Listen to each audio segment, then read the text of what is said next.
To be straight up with you, my goal here is to show that atheism, if actually followed to its natural conclusions, will lead to subjective morality, which means we just have different opinions on what morality is. A murderer isn't actually wrong to murder, he just has very different beliefs than those who think that murder is wrong. Now, I am in no way saying that atheists themselves actually believe murder is all right. What I'm going to try to prove is that if atheists actually follow their beliefs fully, they would believe this. I've brought this up on another occasion and was met with quite a bit of hostility because I was insulting the atheistic worldview. I would just like to point out that it's fair for me to do this. First of all, if your worldview can't be challenged, then it's not worth believing. Secondly, atheists very, very often criticize Christianity and try to make us look foolish for our beliefs. Now, I've never gotten angry when I've had my Christianity questioned. In fact, I welcome the dialogue. I'm just asking you to examine your worldview in the same way that you ask us to examine ours. That's fair, right?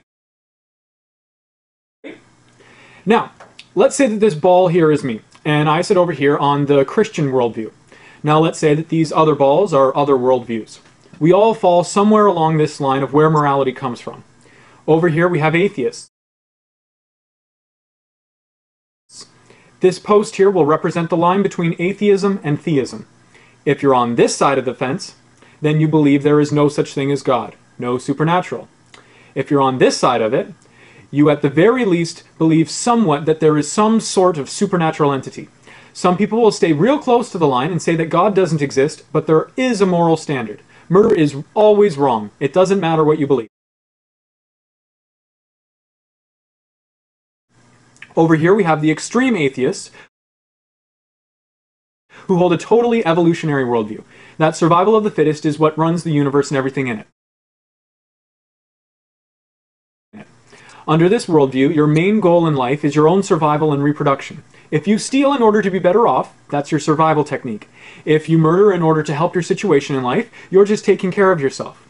Under this extreme ideology, morality doesn't matter. It's purely subjective, meaning up to the person to decide. There is no ultimate standard for morality. I have indeed met atheists that are this extreme. When asked if someone were to kill a 2-year-old in front of you, would that be immoral? They answer, I wouldn't like it very much, but it wouldn't be immoral.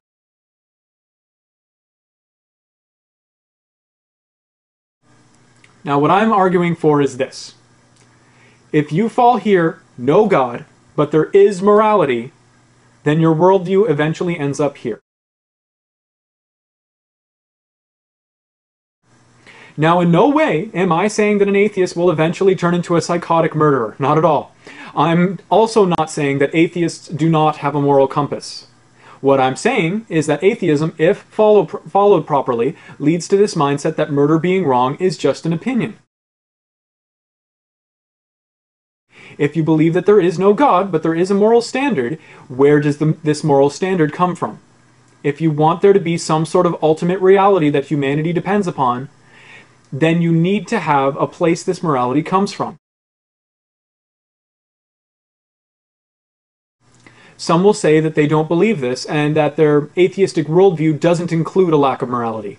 The thing is, it doesn't matter if you say that your argument doesn't conclude a lack of morality. What matters is if the argument does logically conclude it.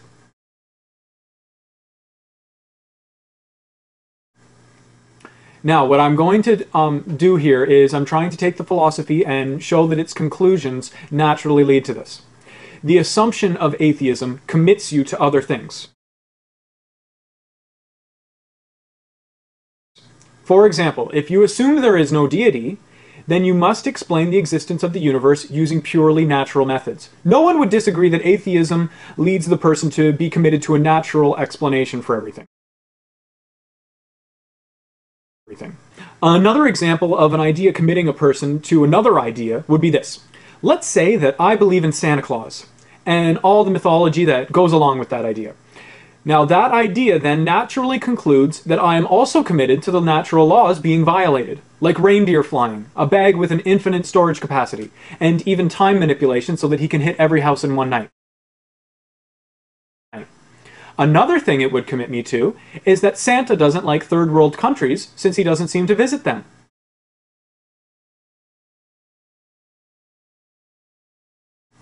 Now, I may not like this last conclusion, and I may deny it and consider it offensive, but my idea naturally leads me to this, and commits me to it even if I don't like it. What I'm trying to show is that atheism also commits the person to believing morality is subjective, whether they like it or not. Now, here's the form of my argument. Either God exists, or if God does not exist, then either morality exists and there's an explanation outside of God, or morality does not exist. There is not another explanation for morality. In fact, another explanation for morality is illogical. Therefore, either God exists or morality does not exist.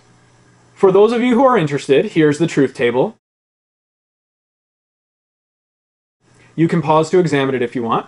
For the majority of you who don't understand this, all it means is that this argument I've given is truth functionally valid, meaning it's a good argument, and if the premises are true, then the conclusion has to be true no matter what.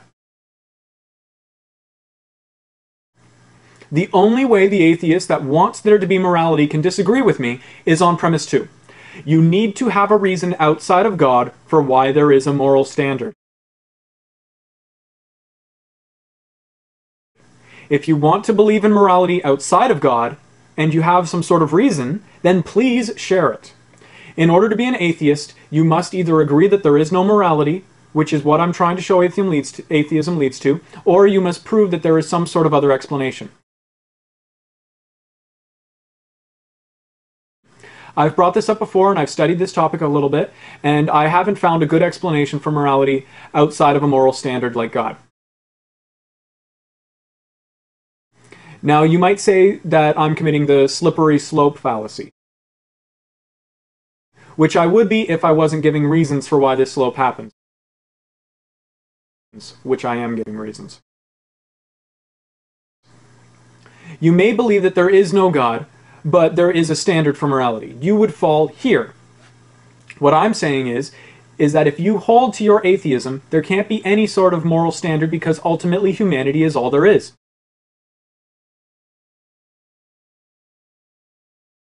So we decide. Since our opinions on morality differ, then morality is subjective. If you want to hold on to the idea that God doesn't exist, then you need to be on this side. If you want to hold that there is an objective moral standard, then you fall on this side, no matter what. If there is something out there that dictates what is moral, then you believe in some sort of God, even if it's not the Judeo-Christian concept of God. I've had this idea put forth, that there is no God, but there is an energy to the universe that dictates what is moral.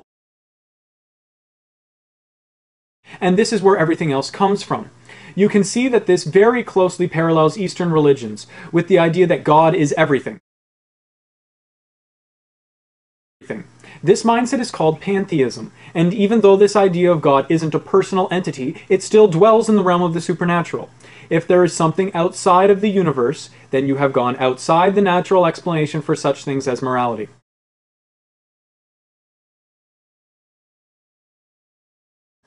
So, you can believe that the universe is God, or that there is an energy kind of God dictating morality, but you still end up on the supernatural side of the fence, and are not really an atheist, but rather a pantheist. Now, you can be agnostic and not know which side of the line truth falls on, but ultimately it stands to reason that if truth falls on this side of the line, then we end up with objective morality. But if truth falls on this side of the line, then we end up with subjective morality. Even if you don't know where truth falls, you still have to realize the implications of the atheistic worldview.